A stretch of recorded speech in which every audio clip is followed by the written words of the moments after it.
دنیا میں کچھ کہانیاں ایسی ہوتی ہیں جو سننے میں کسی فلم یا تھرلر سٹوری جیسی لگتی ہیں، لیکن حقیقت میں وہ بالکل سچی ہوتی ہیں۔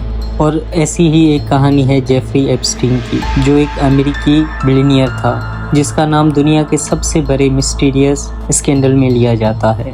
جیفری ایپسٹین 1953 میں نیو یارک میں پیدا ہوا۔ وہ ایک عام مڈل کلاس فیملی سے تعلق رکھتا تھا۔ شروع میں وہ ایک اسکول میں میتھمیٹکس پڑھاتا تھا، لیکن کچھ عرصے کے بعد اس نے فنانس کی دنیا میں قدم رکھا اور انویسٹمنٹ بزنس میں کام کرنا شروع کر دیا۔ آہستہ آہستہ وہ بہت امیر ہو گیا اور اس کے پاس بے پناہ دولت، پرائیویٹ جیٹس، لگژری ہاؤسز اور ایک پرائیویٹ آئی لینڈ بھی تھا جس کا نام لٹل سینٹ جیمس تھا۔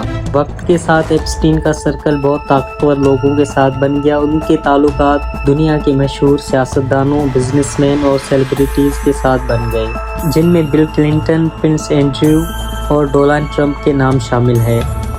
اس کے پاس ایک پرائیویٹ جیٹ بھی تھا جس میں کئی طاقتور اور مشہور لوگ سفر کرتے تھے، اور میڈیا بعد میں اسے لولیتا ایکسپریس کے نام سے بھی یاد کرنے لگا۔ دنیا کے سامنے جیفری کا سچ اس وقت سامنے آیا جب فلوریڈا میں چند کم عمر لڑکیوں نے الزام لگایا کہ ایپسٹین اسے مساج یا جاب کے بہانے اپنے گھر بلاتا تھا اور پھر ان کے ساتھ سیکشول ابیوز کرتا تھا۔ تحقیقات کے مطابق اس کا ایک پورا نیٹ ورک تھا جہاں نوجوان لڑکیوں کو پیسے دے کر اس کے پاس لایا جاتا تھا اور پھر انہیں کہا جاتا تھا کہ وہ مزید لڑکیوں کو ریکروٹ کرے۔ کچھ لڑکیوں کی عمر صرف 14 سال تک بتائی گئی۔ اس پورے اسکینڈل میں ایک اور اہم کردار سامنے آیا جس کا نام تھا گیسلین میکسویل، جو ایپسٹین کی بہت قریبی ساتھی تھی، اور الزام تھا کہ وہ لڑکیوں کو ریکروٹ کرتی اور انہیں ایپسٹین سے ملواتی تھی۔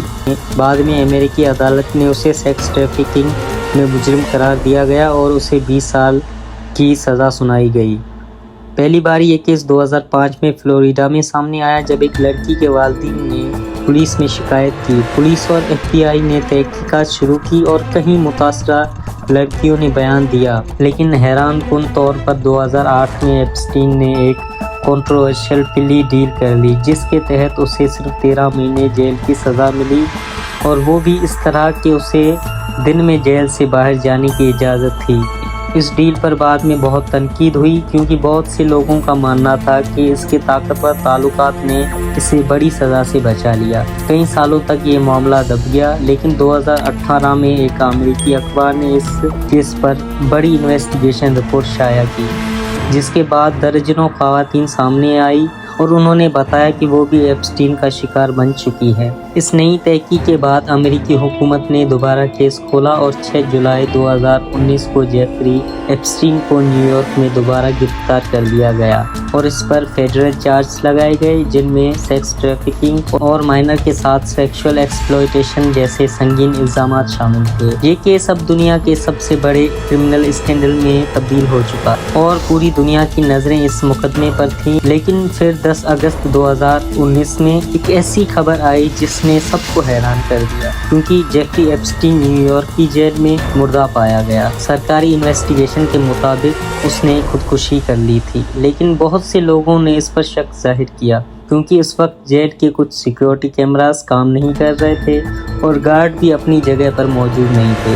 اس وجہ سے بہت سی کانسپریسی تھیوریز سامنے آئیں اور لوگوں نے یہ سوال اٹھایا کہ واقعی یہ خودکشی تھی یا اسے کسی نے خاموش کرا دیا گیا، کیونکہ وہ بہت طاقتور لوگوں کو راز جانتا تھا۔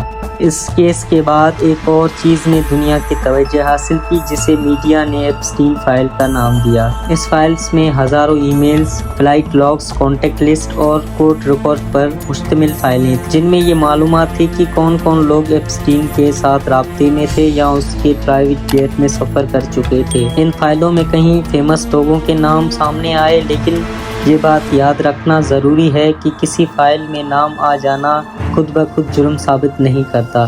پھر بھی اس اسکینڈل نے پوری دنیا میں ایک بڑی بحث چھیڑ دی کہ کیا طاقتور اور امیر لوگ قانون سے بچ سکتے ہیں اور کیا اس کیس پر پوری سچائی کبھی سامنے آئے گی یا نہیں۔ آج بھی جیفری ایپسٹین کا کیس جدید تاریخ کے سب سے پراسرار اسکینڈل میں شامل ہوتا ہے، اور اس کی موت کے بعد بہت سے سوال ایسے ہیں جن کا جواب آج تک دنیا کو نہیں مل سکا۔ When the world sleeps, the truth wakes up. Welcome to Midnight Evidence.